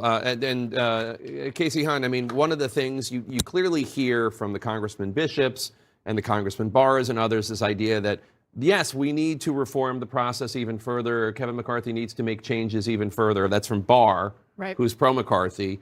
But, you know, some of the people, like, it doesn't matter. It's not really about the process. It's not about the rules. No. You know, Bob Good is not going to vote for Kevin McCarthy no matter what. Right. No, you're exactly right. I mean, for some of them, it's personal. And the question is, are there 5 of them for whom it's personal, or are there 4 of them for whom it's personal? And how clear can they make that, or do they make that to Kevin McCarthy? And, you know, I think this is obviously going to be a very telling period. And what I'm waiting for, and Jamie, I know you've been reporting on this throughout, is to see whether we start to see close McCarthy allies start to try to tell him, hey, you know what, we can't actually do this again. We need to kind of come to a resolution here. So far, I haven't seen signs that's happening yet.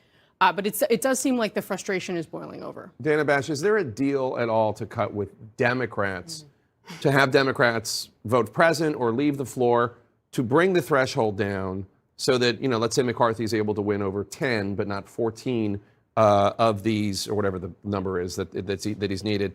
And what might that look like? What would Democrats be willing to do that for? So I've been asking that question. The answer is so far no. There is no desire to do that yet. One of the sort of outstanding possibilities, I was just talking to a Republican member who said that the idea would be to try to get a plurality. We've been talking a little bit about this. But what, in this scenario, the following would happen. You would take a vote, Wake up! 218, to agree that the speaker vote would not be a threshold of 218. It would just be the person who gets the most votes. It's a very dangerous thing for Republicans to agree to, because we've seen for 6 consecutive votes, the person who got the most votes, Hakeem Jeffries. And so the idea there would be for Republicans to sort of roll the dice. Grab a bush and put a little and makeup. Say, okay, you 20, it's either Kevin McCarthy or Hakeem Jeffries. And it is very, very risky, because there are a few Republicans, Matt Gaetz in particular, who said, I'd rather have Hakeem Jeffries. That is one of a few scenarios they're talking about. But I think the big question right now is what's going on behind closed doors as they're adjourned, as McCarthy and his allies are talking to some of those 20. And really, is there anything else Kevin McCarthy can offer these people? If they're having these House Freedom Caucus members in there, if they're having these McCarthy allies in there, and they're going back and forth, what else does he have to offer them that's going to change this the next 3 hours, when in the last month or so, we haven't seen any real movement on this? And it's not like they went to the floor and they had those 5 people who voted. This is my favorite type of sports Twitter meme, dude. I got one more in me. Vince Carter on returning for a 22nd season. Dude, this is my favorite type of sports Twitter meme. The other one is the Shaq one. It's like, I apologize. I was unfamiliar with your game. I love that one too. It's so good. The Shaq one is my favorite though. I'd like to apologize. I'm unfamiliar with your game. I was unfamiliar with your game. But this one's great too.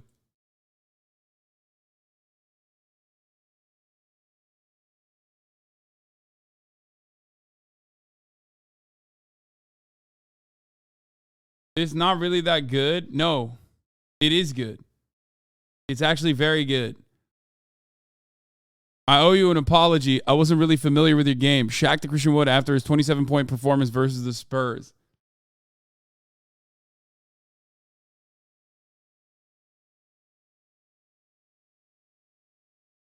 It's good.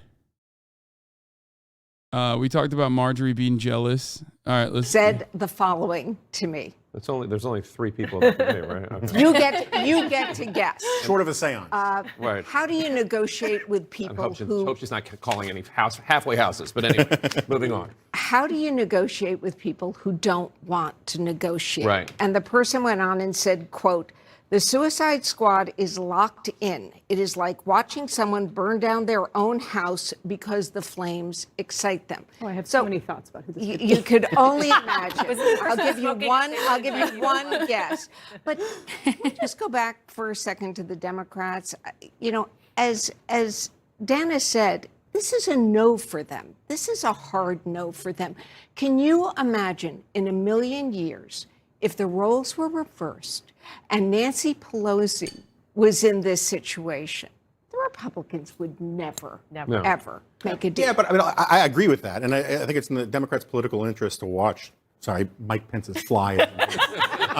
Who's he voting for? I understand the partisan interest in all of this, and yeah, I agree Republicans would. Don't make an argument for politics, but though. you can make a case, right? I mean, like the Senate, when it was tied 50-50, Mitch McConnell went into a power sharing agreement. They had to work it out with Chuck Schumer. There are things that Jeffries could get in terms of like how committees are organized and all that kind of stuff that would actually improve the Democrats' power in a very tight House. That would make some sense, and I think if you want to get really the guy talking right now, it would make a lot of sense. Is a guy for I Democrats am dating to float such an idea to seem like they are the grown-up bipartisan people and let the Republicans reject it. Yeah, I mean, it's like a house of cards. Are you okay, Chatter? If the Democrats were suddenly Take your meds. we're going to try to work with them. AOC was talking about that on the floor. She And was saying Ro said today that, but I think it's a house of cards on the Republican side. It would cause a collapse of Republican support for any candidate if they were to work with Democrats, because what Democrats would want is something so significant that Republicans would never, even the moderates. But that's part of my point, is to say Democrats could say, hey, look, we tried to take the high road here. Right. And end this chaos, and the Republicans rejected it out of hand, and it just prolongs the spectacle of what the Republicans are doing to themselves. Because I agree, this how do you negotiate with people who don't want to negotiate problem is real. I mean, Matt Gaetz is like the Joker from Batman. Some people just want to see the world burn. Right. He's serious. It is in his interest to have Jeffries be the speaker because chaos is his friend and it gets him on TV more. And beyond that, Dana, it's interesting because some of the demands are for promises from Kevin McCarthy that he would commit to chaos, such as don't allow a vote on raising the debt ceiling. That would send the stock market in tumbling down. Yeah, that would have not a happen. horrible impact on the economy. I'm not even talking about the give us our own committee so we can, subpoena Joe Biden's grandchildren. I mean, like literally, do not allow a vote on raising the debt ceiling. That's that's just some of the promises that they're asking for. That's exactly right. No, that is political arson. There is no other way to just respond to that. Starter, or one of the non-starters that Kevin McCarthy is saying, whoa, whoa, whoa. In addition to, no, Matt Gaetz, I'm not going to give you the gavel for a subcommittee chairmanship. But, the question is, I think you're getting at this, is whether or not there is anything that they can, I guess that you need 5 people, that you can get 5 people to agree to anything that is not taking a match and throwing it in and blowing up, not the place, but just the idea of democracy and maybe every institution, because that is what so many of these guys represent. They represent that part of Trumpism, which is total chaos and disruption. One of the things that I have to say is I'm surprised that Kevin McCarthy hasn't come out and said, he had Congressman Warren Davidson do a version of it, but I'm surprised that he hasn't come out and said, here are the 15 things that I have agreed to do to democratize the legislative process, to open it up, fewer omnibus bills or no omnibus bills. He hasn't done that. And this is a messaging war that he's losing. Right. And a lot of these members have no idea what's been agreed to and what hasn't been agreed to. He's not organizing press conferences. I mean, I keep hearing that there are 60 to 70 only Kevin members. Well, where are they? Why aren't they marching to the microphone? I mean, and I think the most interesting thing about this is that the message it sends, and the only thing I can think of that might answer that question, is that he thinks that putting himself out there is going to make it worse. Right. Well, he did make it worse yesterday. That he'll look weaker. That he'll look weaker, which is hard to imagine. But it's not. It's actually not. The message needs to be, these people won't take yes for an answer. It's their fault this is happening. I don't know if it would work, but it seems to me that's the right message. Well, and he did make it worse yesterday in that closed-door meeting where he had that really aggressive tone. Someone like a Lauren Boebert had not flat out said she was a no yet. Then she came out and said that. And not only that, she called on Trump to rescind his endorsement and to tell people not to vote for Kevin. Thanks, one and all. The House of Representatives is taking a break until 8 p.m. after 3 successive defeats for That's like where I can smell it a mile away. It's coming. Old Dirty Chatter, thank you for the 20 gift. Current member of the Republican conference about any new.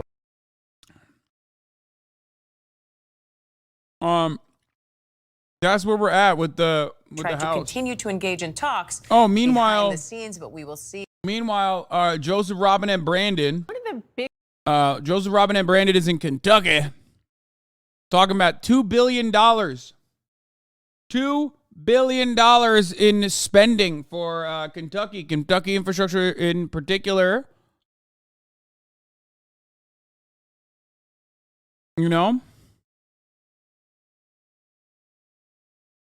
That's where we're at.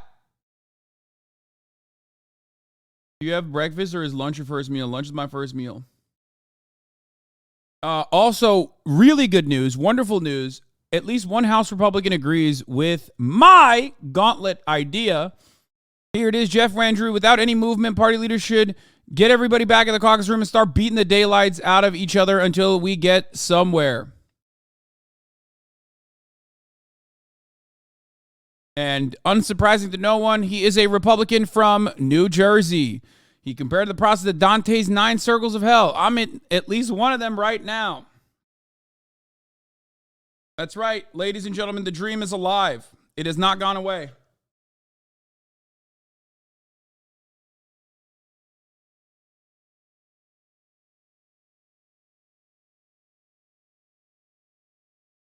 Great minds from New Jersey think alike.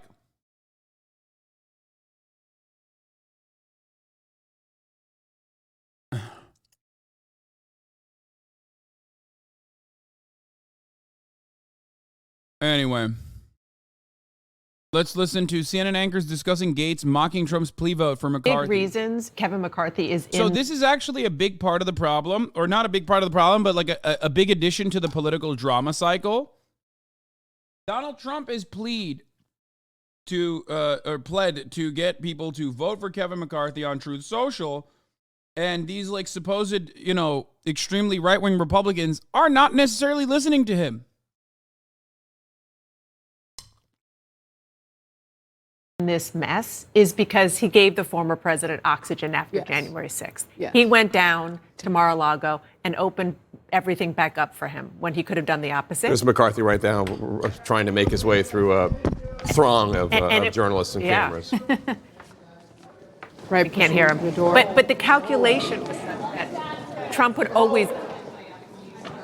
would always be incredibly popular with the base. And now what you're seeing is, I talked to an ally of Donald Trump on Capitol Hill who said that the former president is calling some of these 20, and he doesn't have the juice anymore. Right. Well, you saw Matt Gaetz. Congressman Matt Gaetz actually even made fun of Trump in a comment that he made to Fox when Trump put out the statement backing McCarthy. Gaetz, one of the leaders of the rebellion, wrote sad, making fun of how Trump tweets. Right. No, I mean, look, I think at this point, Trump would have more influence in the process if he were to suddenly say that they need to get rid of Kevin McCarthy or something along those lines, because it's very clear that he doesn't have the power anymore to actually give Kevin McCarthy the speakership. And, I think I don't know if it's an irony or exactly how to put it, but this is a moment where Kevin McCarthy, the anger among his support. Trump's in the rookie hole, dude. He doesn't have the juice anymore, dude. Analyzer, Trump's in the rookie hole, dude. Supporters at this group of rebels is at an all-time high. There are a lot of people who are supporting Kevin McCarthy who are saying, we cannot give in to them again, because they feel like they've spent the last however many years giving in and giving in and giving in. And these rebels, or the Freedom Caucus, or however you want to kind of characterize this group, keeps moving the goalposts, keeps saying, okay, we got what we want, now we want more.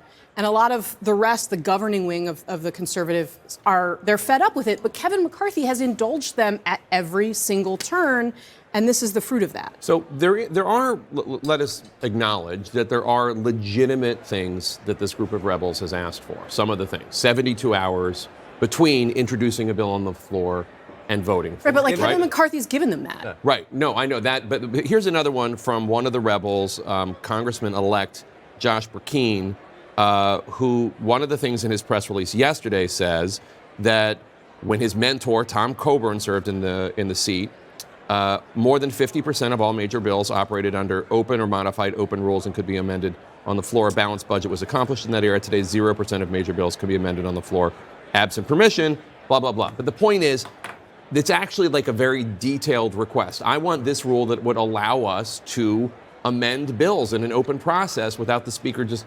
automatically denying it. That doesn't seem like, now it's certainly a recipe for more chaos, but it doesn't seem like an unreasonable request. That particular request is actually a request for a better democracy. Right. Some of the requests, we want a special committee to investigate Biden, and we want Matt Gaetz to have the gavel, or somebody like Matt Gaetz to have the gavel. Kevin McCarthy's never going to agree to that. Something like that. God forbid our elected representatives, Democrats or Republicans. Why not?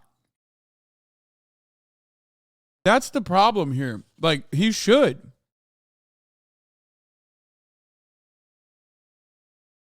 Like, I don't understand. Who cares? Who cares if Matt Gaetz is the one looking at all the fucking Hunter Biden penis pics? It makes no sense to me that Kevin McCarthy would say no to that. That is like the most obvious.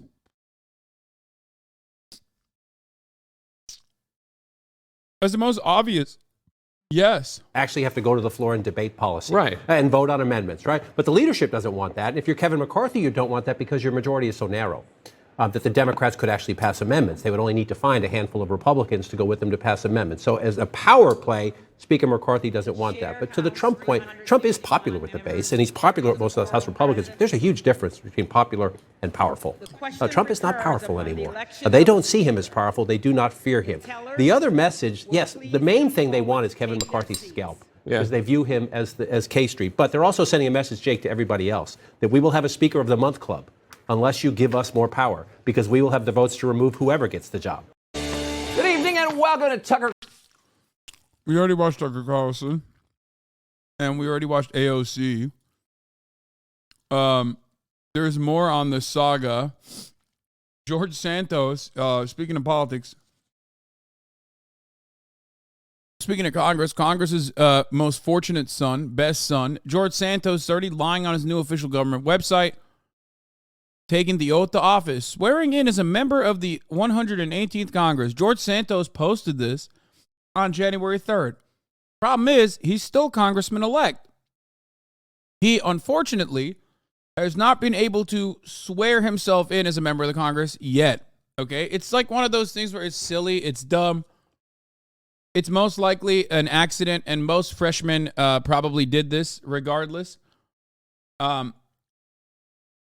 But it's not their fault. Ultimately, it doesn't matter because, but it's still funny that it happened. No. This was something default posted for all the freshman reps without their knowledge. Yeah, I'm saying I recognize it. I know that it's not specific to George Santos. I just still think it's funny that it happened.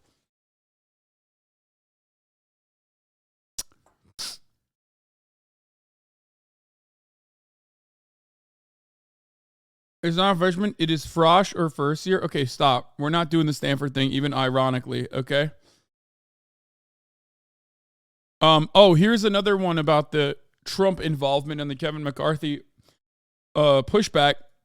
Former President Trump declined to say if he's still sticking by his endorsement of Kevin McCarthy for Speaker tonight, telling me in a brief phone interview he'd had calls all day asking for support, and we'll see what happens. We'll see how it all works out. Now, part of the thing is, Donald Trump, this was yesterday. Donald Trump, we know now, has actually supported Kevin McCarthy, right? But the reason why I wanted to cover this, the reason why I wanted to show you this is because it says a lot about Donald Trump, who is very good at reading the room. This means that Donald Trump read the room and noticed that, people don't really like Kevin McCarthy. Okay? So the fact that he's waffling around on this is because he's worried that he's going to support Kevin McCarthy and it's going to be another fucking dud. Reinforcing the idea that, reinforcing the point that, he's got no Riz. It's the endless perennial Riz versus sexual harassment situation here. Donald Trump had Riz. Now it's sexual harassment. Representative McCall was just truck sticked live on Fox News. Okay, that's a funny little brief moment right there. Dangerous option. I think it's an option that's being discussed. And, but I don't see that happening. But it's being talked about. You just saw the leader, speaker to be Kevin McCarthy behind me.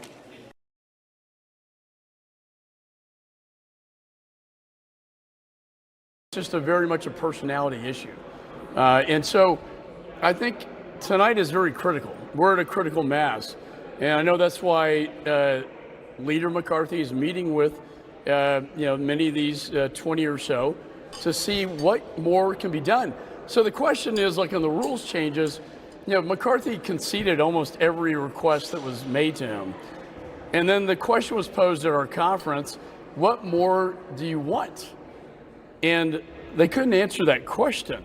So either we can work this out civilized on a policy level, or if this is just a personality grudge match. I love that. I'm not sure, I can't change that. That's just a personal... It's like when my fucking haters are when they're outed as pure fucking haters, when you catch them, lying about a particular thing, they go, I just don't care. I don't like. I just don't like Hassan. That's basically what this is, which is fire. I just don't like the former him. chief of the Capitol Police during the violent insurrection as we approach the second anniversary of that horrible day. Whom does he blame for the deadly assault on American democracy? Stay with us. They're starting to fight with him. Hell yeah. Subway keeps upping the game with the Subway series, an all-star menu. Okay. Here's Sean Hannity, who's also frustrated from yesterday, from last night. New Year with the Fox News alert. It is day one of the... Remember, though, Hannity doesn't have pull like Tucker Carlson does. You know what I mean? He can't motivate people to toe the party line in the same way that if Tucker were to come out and say it, he would be able to.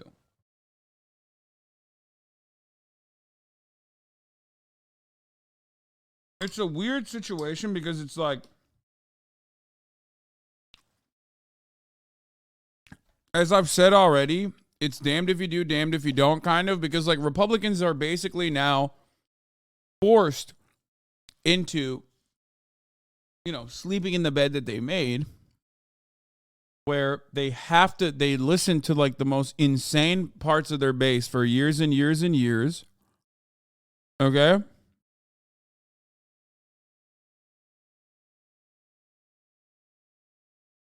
And they've been doing that shit for a moment.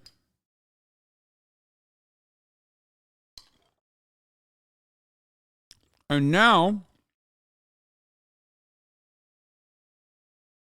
they're stuck with a bunch of politicians who are going increasingly crazy. Now they're also stuck in this like weird holding pattern where they have to look to their base once again. What does the base want? Do they not like Kevin McCarthy? Tucker Carlson does this too. 188th Congress and House Republicans now are on the verge of becoming a total clown show if they're not careful. But despite the cheering and elation from Democrats and the mob and the media, it's not a dire situation yet. Now, New Year with the Fox News alert. It is day one. Cope. That's bullshit. It is a dire situation.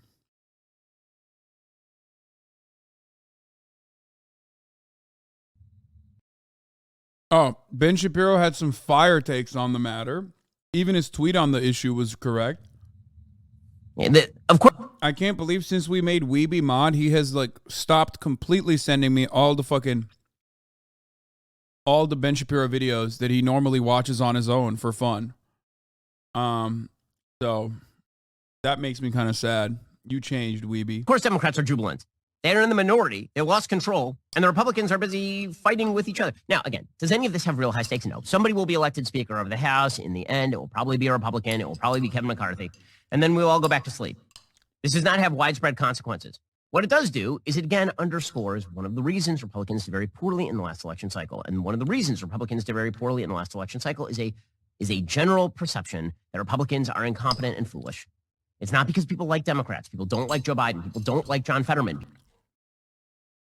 No, chat's not going so fast that I won't know you think Ben Shapiro looks like a little pea baby. As a matter of fact, just because I'm eating doesn't mean I'm not sniping still. Don't fucking test me like that.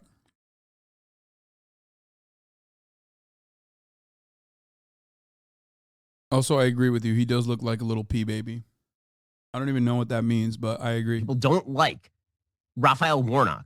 People are not in love with Mark Kelly. What happened is that Republicans ran a bunch of candidates who are not particularly good. And there is a generalized feeling among the populace that the Republicans are not capable of making their own breakfast. And when you keep demonstrating over and over again that you're not capable of making your own breakfast, people say, okay, well, I don't like those other guys, but at least they're capable of making their own breakfast. At least they run like a machine. Of course, Democrats are jubilant. They're in the minority. They lost control. And the Republicans are busy fighting with each other. Yeah. I mean, this is what I was saying when Joe Manchin was running crazy. Glad to see it happening to the fucking dumbass Republicans for once. It's tough. You get this close to power and your own team kicks you in the groin. Yep. 6 times in the groin. I hate this because I don't like talking about Republican infighting. I have a personal policy not to get involved in Republican primary battles. So I say this under duress. but I feel like this is all my fault because I've been calling Kevin McCarthy speaker on primetime for about 3 months. I jinxed it. I don't know if he's dead yet, but he's close because I've never seen a situation where someone takes someone hostage and their main demand is I want the hostage dead. Yeah. Okay, I'm not going to lie. That is actually a pretty good analogy. I can't believe I'm handing it to this fucking asshat. It is insane. What is going on, dude? What the fuck is happening? Jesse Waters actually made a good analogy. Like a decent joke that did not involve him like talking about sexually harassing women or talking about how like every liberal arts graduate has a cat and won't fuck him. A lot of rare W's happening in this fucking bizarro existence that we live in now. It's weird, dude. It's wild. It's weird. So the hostage has to commit suicide. Yep. It doesn't really serve the I don't know how, if he survived, is someone else going to go? Some of me thinks this is personal, like Gates doesn't like him because he didn't back him when the Department of Justice hung that case over his head. Yeah. Yeah, Matt Gaetz was begging. Literally begging every single fucking person he could, including Donald Trump, to get this like FBI investigation off his ass. Which he succeeded in. They did stop the investigation. So I guess despite the fact that like there was very clear evidence that Matt Gaetz had like paid I believe an underage woman at the time, an underage girl at the time, money on Venmo for possible sexual activities. It's interesting that that case was decided or not decided, but like they basically stopped it. They stopped the case. They arrested the Matt Gaetz colluder.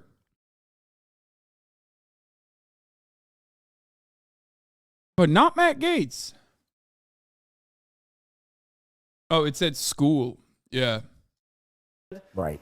But then I listened to Chip Roy on Laura Ingraham last night, and Chip Roy said, this is what they don't want. They don't want every Christmas week to the Senate shove trillions of dollars of spending down their throats and say you have 24 hours to vote yes on this or Christmas is over. Yeah. And so they want to be on the Rules Committee. So does he have to give these guys the Rules Committee, give the Freedoms the Rules Committee? Is that... What more do they want? I feel like he could give the Freedoms everything and they want his scalp instead. So I don't know. And Greg nailed it yesterday. I'm with Greg on this. Wake me up when they land the plane. Yeah. I don't care if it crashes. I don't care if it lands. Wake me up when something happens.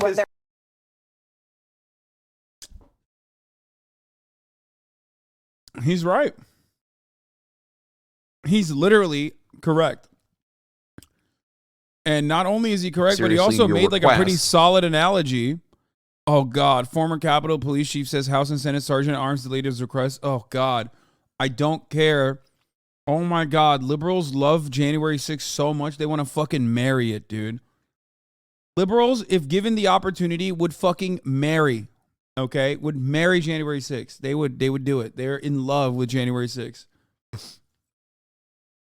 Like, how many more news items do we need about January 6th?